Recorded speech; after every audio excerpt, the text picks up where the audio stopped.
அனைவருக்கும் வணக்கம். நாம் இன்று குடியாத்தம் அடுத்த காமாட்சி அம்மன் பேட்டையில் அமைந்துள்ள திரௌபதி அம்மன் ஆலயத்தில் அர்ஜுனன் மற்றும் திரௌபதி அம்மனின் திருக்கல்யாண வைபோகத்தினை காணவிருக்கின்றோம். இவ்வைபோகத்தினை செங்குந்த மரபினர் நிர்வாகக் குழு மற்றும் இளைஞர் அணியினர் வெகு விமர்சையாக நடத்தினர். திருமண மேடையில் அருகில் ஒரு புறம்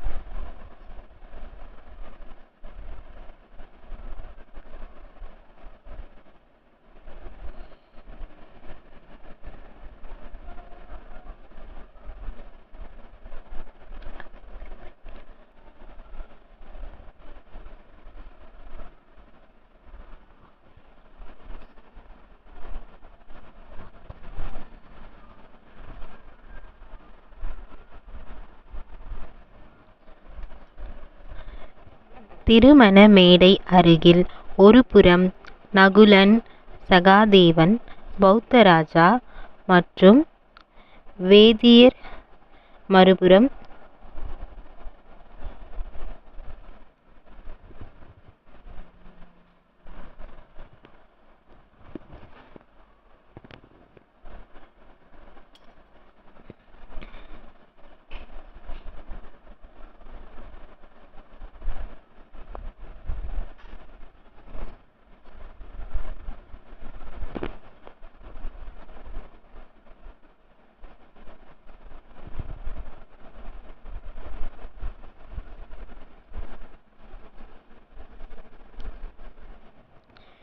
மறுபுறம் கண்ணன், பீமன், குந்தி தேவி இருப்பது போல் மிகவும் பிரம்மாண்டமான மணமேடை அமைந்திருக்கின்றது.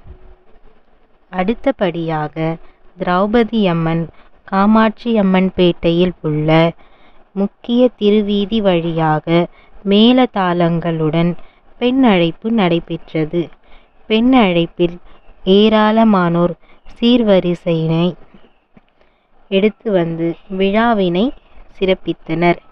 இதனைத் தொடர்ந்து திரௌபதி மற்றும் அர்ஜுனன் திருக்கல்யாணம் நடைபெற்றது. இத்திருக்கல்யாணத்தினை ஏராளமான பக்தர்கள் கண்டு களித்தனர். அம்மன் அருள் அனைவருக்கும் கிடைக்க வேண்டுகிறோம்.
ரூபாய் அம்மனுக்காக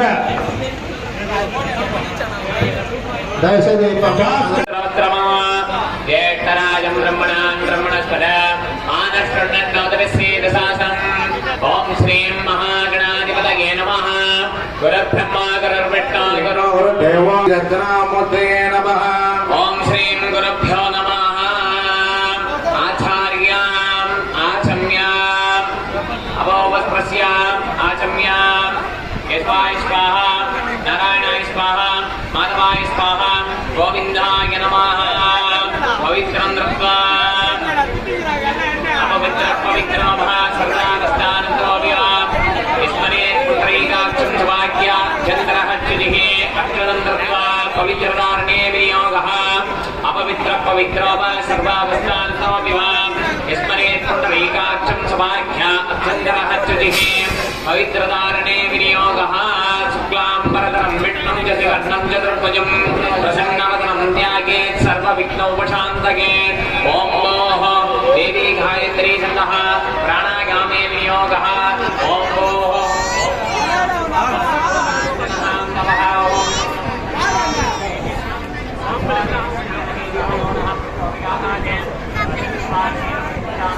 देवसविनः प्रचोभा अमृत उपस्थितमसि। ॐ भवो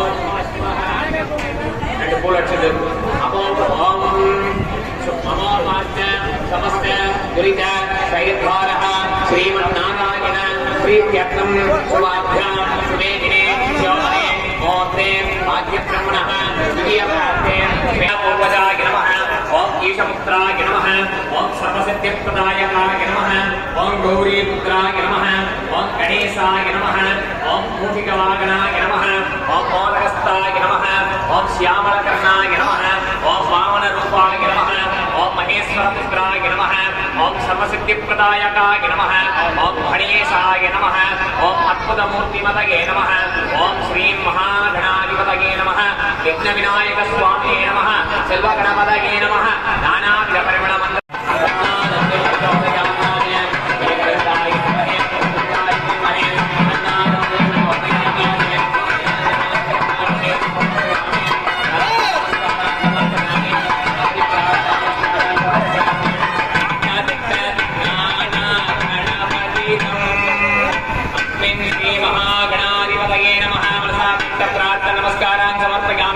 गणपतये नमः प्रवाच्यतान् समर्पयामि। गणपतिं विदासं विदास्तानं प्रतिष्ठापयामि। शोभनान्ते क्षेमाय पुनरागमनाय करुणां सर्वसागराय नमः। गौरवात्मनियाय नमः। वीराय नमः। सुरनायकाय नमः। करतीप्रभुमीशाय नमः। करसाहस्रा संयुताय नमः। केशवाय नमः। गोमतीनयनाय नमः। केशादिशाय नमः। सर्वान्ते नमः। पुरङ्गले चेनाय नमः।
इदमर्घ्यमिदं पाठ्यं समर्पयामि।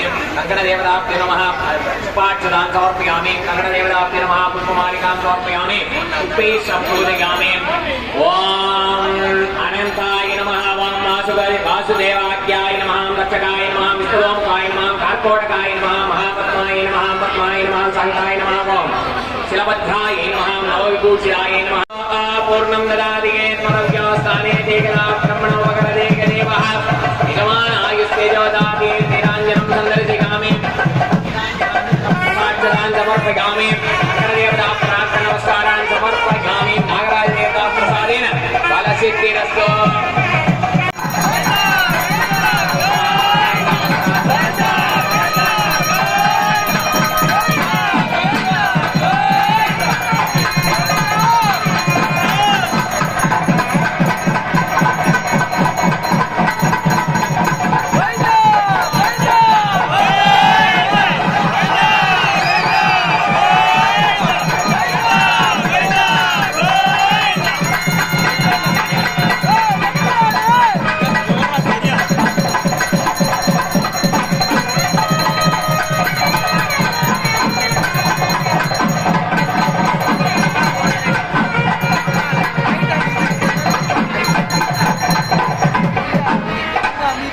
देवताभ्यो नमः मनसापीठ प्रार्थना नमस्कारान् समर्पयामि गायत्री देवी नमः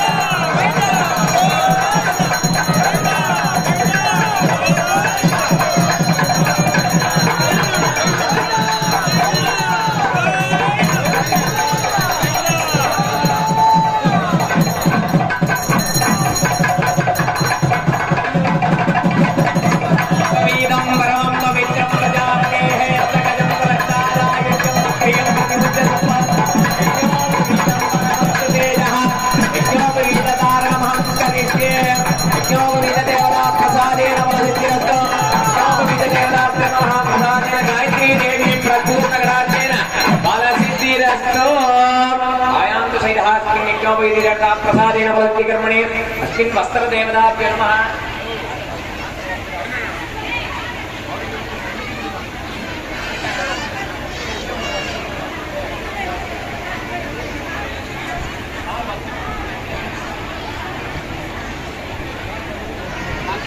समर्पयामि पुष्पमालिकां समर्पयामि पुष्पै सम्बोधिकामि वस्त्रदेवताभ्यो नमः प्रसादेन बलत्तिकर्मणे लज्जा निवारणार्थं श्री अर्जुन देवताभ्यो नमः द्रौपदी अम्म देवताभ्यो नमः वस्त्रधारणाञ्च अद्य करिष्ये ना वाद्यं और कीर्तनमासीत् कीर्तन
पुष्पमालिकां समर्पयामि तलङ्गम् अग्निमुखेन अग्निदेवताभ्यो नमः अग्निमाध्यमेन करिष्ये अग्निं गायत्र्या प्रोक्त्य ॐ स्वाहा श्रीभ्यो प्रचोदयात् अग्निमुखेन अग्निदेवताभ्यो नमः प्रार्थना नमस्कारान् समर्पयामि अदिते अनुमत्यस्व सरस्वती अनुमत्यस्व एव सविदं प्रसूव अग्निमुखेन अग्निदेवताभ्यो नमः अग्निमाध्यमेन अद्य करिष्ये ओम इंद्राय नमः अग्नये नमः यमाय महागणपतये नमः एकदन्ताय विद्महे विघ्नहन्ताय धीमहि तन्नो दन्ति प्रचोदयात् स्वाहा महागणपतये नमः ओम तत्प्रदाय विद्महे वक्रतुण्डामहे तन्नो दन्ति प्रचोदयात् स्वाहा महागणपतये नमः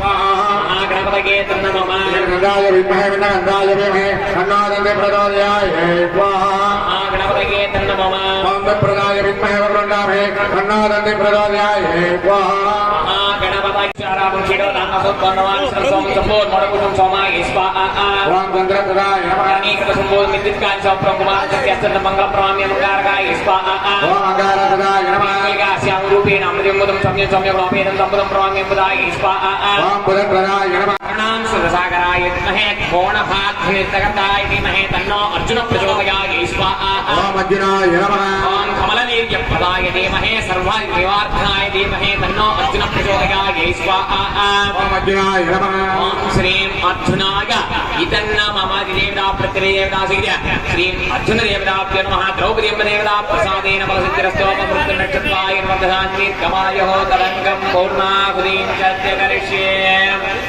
Goinda, Goinda, Goinda. Natalipala Tambula Nivedikame Nalikela Kantatvaya Nivedikame Idambastambulam Samarpyam Pushpachadam Samarpyami Upamalikam Samarpyami Shodasa Upachara Pujam Samarpyami Purnahudim Goinda, Goinda. Purnahudim Jatya Karishye Purnahudim Upachami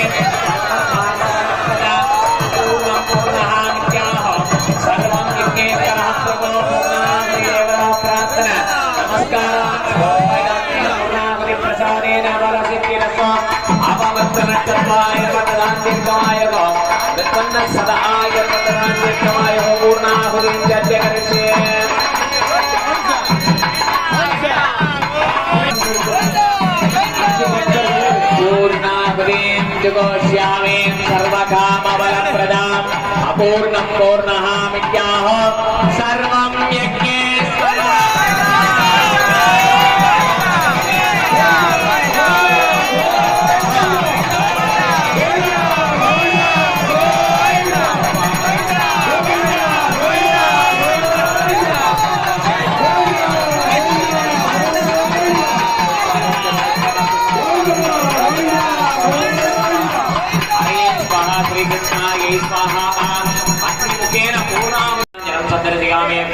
Namo Namo भवदिनाय मानवनाय एतस्याय नक्षत्रे पाददेवे ज्योतिदाय चन्द्रमाः स्थिरति दीर्घमायो अग्निमुखेन अग्निदेवताभ्यो नमः अग्निं आनन्दकर्पूर्णीरानि सन्दर्शिकां नीराञ्जनानन्तरं पुष्पाक्षतां समर्पयामि दिव्यरक्षां धारयामि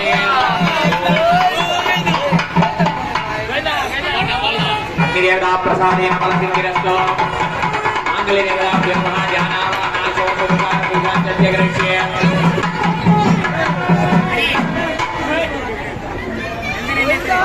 अस्मिन् माङ्गल्यदेवताभ्यो नमः महामङ्गलगौर्यै नमः ध्यायामि महामङ्गलगौरी देवताभ्यो नमः पुष्पाक्षतां समर्पयामि हरिद्राचूर्णानि समर्पयामि महामङ्गलगौरी देवताभ्यो नमः इदमर्घ्यं समर्पयामि इदं पाद्यं समर्पयामि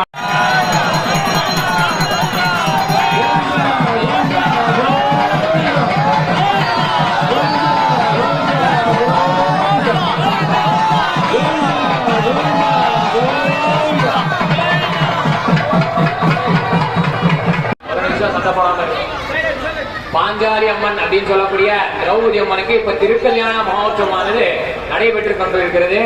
இதுல நாம முதல்ல பண்ணது கணபதி பூஜை. எந்த ஒரு நல்ல காரியம் பண்ணும் போதும் விநாயகருக்கு பிரார்த்தனை பண்ண வேண்டியது. விநாயகர்ன்றது கணபதி, கணங்களுக்கு அதிபதி. தேவகணம், மானுஷகணம், ராட்சசகணம், இந்த 3 கணங்களுக்கு அதிபதி மகா கணபதி அப்படின்னு சொல்லக்கூடிய விநாயகர். அந்த விநாயகர் சிவபெருமான் கிட்ட வரம் வாங்கினார். என்ன வரம் வாங்கினார் அப்படின்னு பாத்தீங்கன்னா, என்ன முதல்ல தியானம் பண்ணி நமஸ்காரம் பண்ணிட்டு அந்த ஒரு செயலை செஞ்சாங்க அப்படின்னா அந்த காரியத்துல சக்சஸ், வெற்றி கிடைக்கும் அப்படின்னு சொல்லி விநாயகர் சிவபெருமான் கிட்ட பிரார்த்தனை பண்ணிட்டார். அந்த வரம் வாங்கினார்.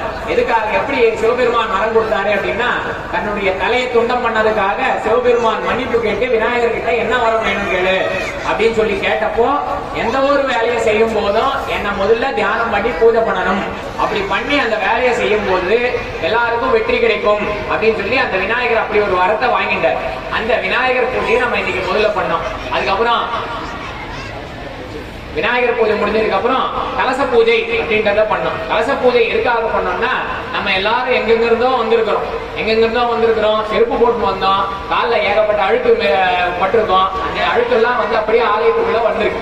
அதை நம்ம ஒவ்வொருத்தரையும் கால் கழுவிட்டு இடத்த மறுபடியும் சுத்தம் பண்ணி எல்லாத்தையும் எடுத்து வச்சு மறுபடியும் ஆரம்பிக்கிறதுன்றது முடியாத காரியம். அப்படி இருக்கும்போது மந்திரபூர்வமா ஒரு சுத்தி பண்ண வேண்டியது இருக்கு. மந்திரபூர்வமா சுத்தி பண்றதுன்றது கலச ஸ்தாபனம் அப்படின்னு சொல்லக்கூடிய அந்த வருண கலச பூஜையை வந்து நம்ம பண்ணோம். வருணன்றவர் மழைக்கு அதிபதி. அந்த வருணனை வந்து தியானம் பண்ணி ஒரு கும்பத்துல ஆவாகனம் பண்ணி, அந்த கும்பம்னா சொம்புல ஆவாகனம் பண்ணி அந்த வருணனை பிரார்த்தனை பண்றோம். வருணனை பிரார்த்தனை பண்ணி இந்த 4 பக்கமும் பிராச்சாய நமஹ, தட்சிணாய நமஹ, உத்தராய நமஹ, பசிமாய நமஹ 4 பக்கமும் தண்ணி தெளிக்கிறப்போ இந்த இடம் சுத்தி ஆகும். ஆலய சுத்தி கர்மனே மந்திரத்துல வருது. இந்த ஆலயத்தை சுத்தி பண்ணி தண்ணியை தெளிக்கிறப்போ இந்த இடம் சுத்தி ஆகும். ஆத்ம சுத்தியர்த்தம் அப்படின்னு சொல்லும் போது நம்மளுடைய ஆத்மாவும் உடம்பும் சுத்தி ஆகும். அப்படி சுத்தி பண்ணி அந்த வருணனை பிரார்த்தனை பண்றோம். தண்ணி இருந்தாதான் வந்து நம்ம இடத்த கழுவி தள்ள முடியும். அந்த கழுவி தள்ளா இடம் சுத்தி ஆகும். அப்படி இருக்கும்போது அந்த தண்ணிக்கு அதிபதி வந்து வருண பகவான். அந்த வருணனை வந்து பிரார்த்தனை பண்ணி வர்ண பூஜையை பண்ணோம். அதுக்கப்புறம் வந்து மாங்கல்ய தாரணத்துக்கு முன்னாடி என்னென்ன ஒரு திருக்கல்யாணத்துல என்னென்ன வைபவங்கள் இருக்கு அப்படின்னு பாக்குறப்போ முதல்ல அந்த கும்பத்துல ஆவாகனம் பண்ணோம். யாருன்னா ஒரு கும்பத்துல அர்ஜுனரையும் இன்னொரு கும்பத்துல வந்து திரௌபதி அம்மனையும் ஆவாகனம் பண்ணோம். அவங்களுக்கான அஷ்டோத்திரங்கள், சோடச உபச்சாரங்கள் அப்படின்னு சொல்லக்கூடிய 16 வகையான உபச்சாரங்களை பண்ணோம். அவங்களுக்கு என்னென்னா தியாயாமி, அவங்களை கூப்பிட்டு வரவேற்று உட்கார வைக்கிறது, அவங்களுக்கு வந்து பாத பூஜை பண்றது, அவங்களுக்கு அரித்ரா குங்கும சூர்ணம் சொல்லக்கூடிய மஞ்சள் குங்குமத்தை இடுறது, அவங்களுக்கு யஜ்ஞோபவீத தாரணம். அர்ஜுனர் வந்து பிராமண வம்சத்தை சார்ந்தவர். அந்த பிராமண வம்சத்தை சார்ந்த அர்ஜுனனுக்கு வந்து யஜ்ஞோபவீதம் அப்படின்னு சொல்லக்கூடிய பூணல் போடுற நிகழ்வானது பண்ணோம். அந்த பூணல் போடுறது முக்கியமான நிகழ்வு. பிராமண குலத்தை வந்து பூணல் உபநயனம் அப்படின்னு சொல்லுவாங்க. அந்த உபநயனம் வந்து அவங்களுடைய 7, 9, 11, 13 இந்த ஒத்தப்படையில அந்த பிராமணனுக்கு வந்து பூணல் போடுறது, உபநயனம் பண்றதுன்ற வழக்கம் வந்து அந்த காலத்துல இருந்து இப்ப வரைக்கும் இருக்கு. அந்த உபநயனம் போட்டுள்ள பிராமணன், பூணல் போட்டுள்ள பிராமணன் தான் வந்து அவருடைய கல்வி கற்கக்கூடிய அந்த இது வந்து கிடைக்குது. எப்படி அப்படின்னா கல்வி கற்கிறதுனா மந்திரங்கள் கற்றுக்கொள்றது. அந்த காலத்துல மந்திரம் தான் கத்துக்க வேண்டிய நிலைமையில இருந்தது. சமஸ்கிருதம் தான் அந்த காலத்துல நாடு முழுக்க தழுவி இருந்தது. அப்படி இருக்கும்போது மந்திரம் கற்றுக்கக்கூடிய ஒரு பவர் எப்போ வரும் அப்படின்னா பூணல் போட்டுக்கிட்டாதான் வரும். அப்படி இருக்கும்போது அந்த பூணலை போட்டுனதுக்கு அப்புறம் ஒரு பூணல் போட்டவர் பிரம்மச்சாரி, 2 அல்லது 3 பூணல் போட்டுருக்கிறவர் கிரகஸ்தர். எப்பவுமே ஒருத்தருடைய பூணலை பார்த்தே கண்டுபிடிச்சிடலாம் ஒரு பிரம்மச்சாரியா கிரகஸ்தனா அப்படின்ட்டு. இப்போ அர்ஜுனனுக்கு நம்ம 3 பூணல் போட்டிருக்கோம். அவர் இப்ப கிரகஸ்தர் ஆக போறாரு அப்படின்றதுனால நாம 3 பூணல் போட்டோம். அதுல கிரகஸ்தார்த்தே விநியோகா அப்படின்னு சொல்லி 2வது பூணலுக்கான மந்திரம் வருது. அப்படி சொல்லும் போது 3 பூணல் போட்டுட்டு அவர் பிராமண வம்சத்துக்குரியவராக இருக்கும் போது அவருக்கு பூணல் தாரணமானது பண்ணோம். அதுக்கப்புறம் 2 கும்பத்துல ஆவாகனம் பண்ணி கூர்ச்சத்துல ஆவாகனம் பண்ணியிருக்கோம். கூர்ச்சத்துல அர்ஜுனர் ஆவாகனம் பண்ணியிருக்கோம். அர்ஜுனரை கூர்ச்ச ரூபமா ஆவாகனம் பண்ணி அந்த கூர்ச்சத்தை இந்த ஆச்சாரியார் அப்படின்னு சொல்லக்கூடிய இந்த பிராமணர் வந்து அந்த கூர்ச்சத்தை வாங்கி கையில வச்சுன்னு அர்ஜுனனுக்கு பதிலாக அவர் தாலி கட்டுறாரு. எப்பவுமே மாங்கல்ய தாரணம் வந்து அந்த கோயிலுடைய அர்ச்சகர் வந்து தாலி கட்ட வேண்டியது. அப்படி இருக்கும்போது அந்த பிராமணன் வந்து அந்த கூர்ச்சத்தை அர்ஜுனருக்கு பதிலா அந்த கூர்ச்சத்துல தர்ப்பை எப்பவுமே வந்து ரொம்ப சக்தி வாய்ந்தது. அதனாலதான் கிரகண தப்பவெல்லாம் வந்து தண்ணியிலையோ இந்த நீர் பதார்த்தங்கள் எல்லாத்திலையும் வந்து தர்ப்பையை போடுறது. அந்த சூரிய ஒளியாக இருந்தாலும் சரி, சூரிய கிரகணங்கள் அப்படின்னு சொல்லக்கூடிய அந்த ஒளி கதிர்களாக இருந்தாலும் சரி, சந்திரனுடைய கதிர்களாக இருந்தாலும் சரி, நமக்கு வந்து தீங்கு விளைவிக்காக இருக்கணும் அப்படின்ற பட்சத்துல நம்ம தர்ப்பை அதுல போட்டு இருப்போம். தர்ப்பைக்கு அவ்வளவு பவர். அதனாலதான் பவித்திரம் பண்ணிட்டு இருக்கா. அவங்க இவ்வளவுதான் பாத்தீங்கன்னா ஆச்சாரியாரெல்லாம் பவித்திரம் பண்ணி கையில போட்டுட்டு இருக்கா. பவித்திரம், அது பேரே வந்து பவித்திரம் அப்படின்னா ரொம்ப உன்னதமான பொருள் அப்படின்னு பொருள். அந்த மாதிரி பவித்திர தாரணம் பண்ணிட்டு அதுல கூர்ச்சம் அப்படின்னு ஒண்ணு பண்ணி வச்சிருக்கோம். அந்த கூர்ச்ச ரூபத்தை வந்து அர்ஜுனரை ஆவாகனம் பண்ணியிருக்கோம். அர்ஜுனரை அந்த ரூபத்தை ஆவாகனம் பண்ணி அதை கையில வச்சுட்டு இப்ப மாங்கல்ய தாரணம் வந்து நடைபெற இருக்கின்றது. இந்த மாங்கல்ய தாரணம் அப்போ எப்படி நடந்தது அப்படின்னு பாத்தீங்கன்னா திரௌபதி அம்மனுக்கு அந்த காலத்துல எல்லா ஒரு ராணிக்கும் வந்து சுயம்வரம் அப்படின்னு ஒண்ணு நடக்கும். சுயம்வரம்னா ஒரு நாட்டு இளவரசியை கல்யாணம் பண்ணிக்கிறது அவ்வளவு ஈஸியான விஷயம் கிடையாது. இந்த காலத்துல பண்ற மாதிரி கல்யாணம் கிடையாது. அது வந்து ஒரு நாடே தனக்கு சொந்தமாக்கிக்கிற விஷயம். அப்படி இருக்கும்போது ஒண்ணு போரிட்டு வெற்றி பெற்று நாட்டை சொந்தமாக்கலாம். அப்படி இல்லைன்னா இளவரசியை கல்யாணம் பண்ணி அதுக்கப்புறம் அந்த நாட்டை வந்து தன்னுடைய வசமாக்கிக்கலாம். அப்படி இருக்கும்போது இந்த சுயம்வரமானது நடைபெற்றது திரௌபதி அம்மனுக்கு சுயம்வரம் எப்படி நடைபெற்றதுன்னா அந்த திரௌபதி அம்மனே அவங்க மனசுல என்ன நினைக்கிறாங்களோ அதை போட்டியா வச்சு அப்பதான் சுயம்வரம் எடுத்துட்டு இருந்தாங்க. எப்படி சீதாதேவிய ராமர் வந்து வில்ல வளைச்சி கல்யாணம் பண்ணாரோ அந்த மாதிரி அர்ஜுனன் வந்து திரௌபதி அம்மனை கல்யாணம் பண்ண ஒரு கதை ஒண்ணு இருக்கு. அந்த அந்த கதை என்ன அப்படின்னா, மரத்தால செய்யப்பட்ட மீன். அந்த மீனை வந்து மேல சுத்த விடுவாங்க. மீன் வந்து சுத்திட்டே இருக்கும். அப்படி சுட்டும் போது அந்த மீனுக்கு இருக்கக்கூடிய கண்ணு, அந்த கண்ணை குறி பார்த்து வில்லம்பு எழுதி அது மூலியமா யாரு வெற்றி பெறாங்களோ அவங்களுக்கு அந்த அவங்க வந்து திரௌபதி அம்மனை கல்யாணம் பண்ணிக்கலாம் அப்படின்ற ஒரு சுயம்பரம். அதுவும் டைரக்டா அந்த வில்ல பார்த்து அந்த கண்ணை பார்த்து வில்லு அடிக்கிற விஷயம் கிடையாது. கீழே ஒரு தண்ணியில ஒரு பாத்திரம் வச்சிருந்தாங்க. அந்த தண்ணியில அந்த வில்லு மீன் சுத்துறது தெரியும். அதை பார்த்து அந்த மீனுடைய கண் எவ்வளவு துல்லியமான விஷயம் பாருங்க. அந்த மீனுடைய கண்ணை வந்து யாரு குறி பார்த்து ஒரே அடியிலேயே அடிக்கிறாங்களோ அவங்களுக்கு திரௌபதி அம்மன் நான் கல்யாணம் பண்ணிக்கிறேன் அவரை அப்படின்னு சொல்லி அந்த திரௌபதி அம்மன் அந்த மாதிரி ஒரு போட்டியை வந்து வச்சாங்க. அப்படி போட்டி வைக்கும்போது எப்பவுமே ஒரு போட்டின்னு இருந்தா 10 பேர் பார்ட்டிசிபேட் பண்ணுவாங்க, 10 பேர் கலந்துப்பாங்க. அப்படி கலந்துகிட்டதுல இந்த பஞ்ச பாண்டவர்கள் எல்லாருமே கலந்துகிட்டாங்கன்னு வரலாறு சொல்லுது. பஞ்ச பாண்டவர்களே எல்லாரும் கலந்துகிட்டாங்க. அப்படி கலந்துகிட்டப்போ அர்ஜுனன் தான் வந்து கிருஷ்ணரை பிரார்த்தனை பண்ணிட்டாரு. அதே மாதிரி திரௌபதி அம்மனும் வந்து கிருஷ்ணரை பிரார்த்தனை பண்ணிட்டாங்க. பிரார்த்தனை பண்ணிட்டதுனால வந்தவங்க எல்லாருமே ஒவ்வொருத்தரும் அது முடியாத விஷயம். ஒரு சிலர் வந்து என்னால முடியாது அப்படின்னு சொல்லி நடுவுலயே கிளம்பி போயிட்டாங்க ஆரம்பத்திலே. அதுக்கப்புறம் வந்து ஒரு சிலர் ட்ரை பண்ணாங்க, இதை அடிக்க முடியும் அப்படின்னு சொல்லி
காஞ்சியம்மன் திருமணத்தை காண வந்திருக்கும் பக்தர்களே அனைவருக்கும் திருநீகர் மண்டபத்தில் திருமண விருந்து நடைபெற உள்ளது.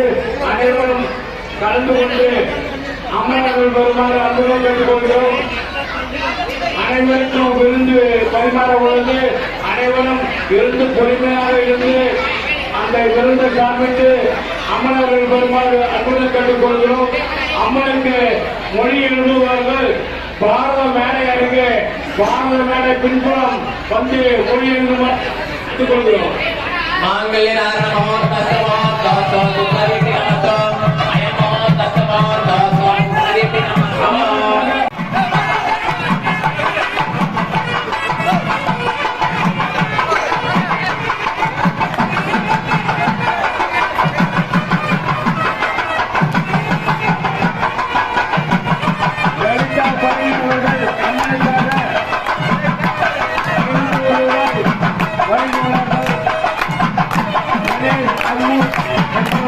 அம்மனுக்காக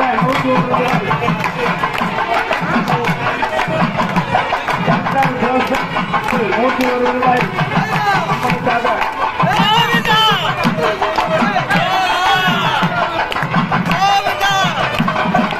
அம்மன் திருமலையாளத்தை காண